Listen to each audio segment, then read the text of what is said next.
అమరావతిలో 2 కీలకమైన అడుగులు.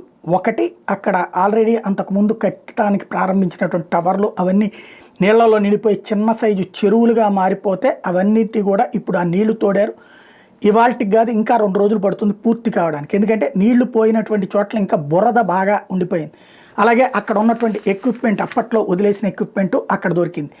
దాంతో ఇప్పుడు ఐకానిక్ టవర్లని రాఫ్ట్ ఫౌండేషన్ బయటపడినటువంటి నేపథ్యంలో ఇంకా 4-5 రోజులు పడుతుందని చెప్తున్నారు. టోటల్గా నీళ్ళని తీయడం ముందు ప్రస్తుతానికైతే కింద పునాదులు కనబడ్డాయి. పునాదులు కనబడడానికి దాదాపుగా 45 రోజులు 50 రోజులు పట్టింది. అంత నీళ్లు అక్కడ చేరుకున్నాయి. ఇకపోతే రిటర్నబుల్ ప్లాట్లు ఏవైతే భూమి తీసుకున్నారో ఆ భూమి తీసుకున్న వాళ్ళకి రిటర్నబుల్ ప్లాట్లకు గాను 6,595 కోట్ల రూపాయలతో జోన్ 10లోని కృష్ణాయపాలెం, ఐనవోలు, కొరగల్లు, మందడం, నవలూరు విద్యుత్ అంతర్జాల తీగల కోసం అంటే ఇంటర్నెట్ తీగల కోసం, డక్టుల నిర్మాణం, తాగునీరు, పచ్చదనం అభివృద్ధి తదితర వసతుల కల్పన కోసం 1,487 కోట్ల రూపాయలు ఖర్చు పెట్టబోతున్నారు.